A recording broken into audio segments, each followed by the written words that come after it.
ladies and gentlemen, Rick Ross and Drake are back and they're better than ever.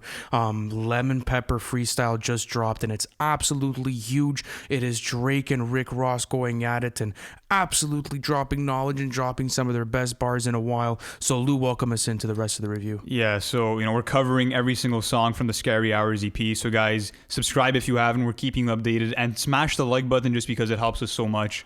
So to me, this is the best song out of all three that dropped. Really? Okay. This is my favorite one. What makes you say so? The production, for one. This is my favorite type of beat for Drake to go on. You have that soul sample from Boy Wonder, and it reminds me of the beat from BB King Freestyle. Okay, fire. I got the vibe. And every time that Rick Ross and Drake collab, it's fantastic just because they have different sounds. Like their voices are totally, separate.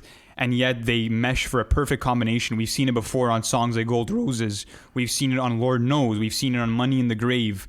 Every time that they link up, it's magic. It's always something incredible, and I think it's because they're always on the same page about the music that they're putting out. And Rick Ross and Drake have a long history of collaborations.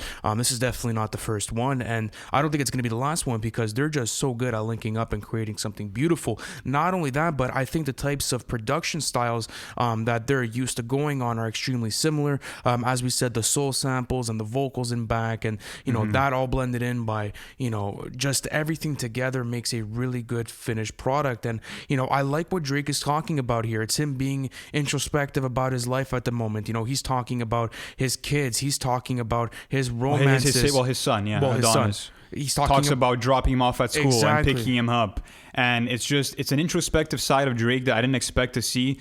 But I love it just because this is where he's at in life, where he's a father. And I hope that this type of content, is something that we see more of on Certified Lover Boy just because it's real. It's Drake being honest at the end of the day. And this is what the type of vibe that we wanted from him, right? Like when we were listening to BB King Freestyle, we're like, whoa, if he gets into this bag, it's going to be dangerous. And I love it when he gets introspective because it's creative, some of his best material in his discography. And it allows us to see where he's at and, what's his thinking like, because you can gain so much knowledge from Drake lyrics. And match that with a beautiful Rick Ross feature talking about so many different things and talking about, him being a king while the snakes are in the grass and him, moving around in the industry and doing his thing. It's inspiring to see because these guys have been doing it for so long, right? This is just Rick Ross soaking in the luxuries and riches of his life, and it reminds me kind of his Devil in a New Dress verse where he's talking to you. His rapping is so smooth that it feels like he's literally just talking to you about his lifestyle. And then Drake comes in and talks about how Ross he's sitting on 235 acres. And Drake's bars on this song are phenomenal, man.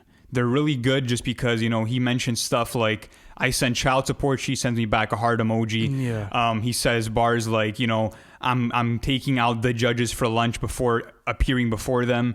And, Drake is always honest. He never caps about, his life and his lifestyle just because he also says how he's never committed a crime, but, the guys around him can't say the same. So I love that honesty and introspectiveness from Drake.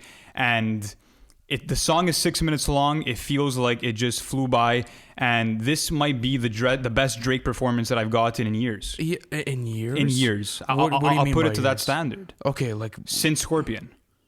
what would you say is on the same level as Scorpion? So like 8 out of 10, Sandra's Rose? Sandra's Rose. Okay, like that sort of vibe? Yeah. Do you think that this makes the album? I hope so. It depends on the whole direction that he's going to take on it. But to me, this is easily the standout from the Scary Hours EP. And, It'll be in my rotation, dude. 100%. Okay, so right now, looking at the three tracks as a whole, what are the two that you have on your thing? Top two, you're saying? Yeah. Number 1, Lemon Pepper Freestyle, and number 2, Wants and Needs, Little Baby. Okay, yeah, probably same. That would thing be my here. ranking. And I love that he decided to include 2 features on the whole thing, and especially Rick Ross because I think he saw what that whole pack did after the Raptors win, and when he released Omerta and Money in the Grave, how Ross was there and how much that did for him, and people really fuck with it because, as I said before, yes, you mentioned that they're completely different in their voices and then maybe their deliveries, but they are so good on soul samples and that same type of production. And they both came up together in a time where they were eating and they were making huge strides. So it's cool to see where they're at in 2021 and how now the industry's being revived and we're getting fucking Drake and Rick Ross collaboration. So I'm super down, man. Yeah, it was awesome. It was really good. And guys, Like I said earlier, we're going to be covering every single song from the Scary Hours EP, so check out our catalog for more and subscribe for more Drake updates.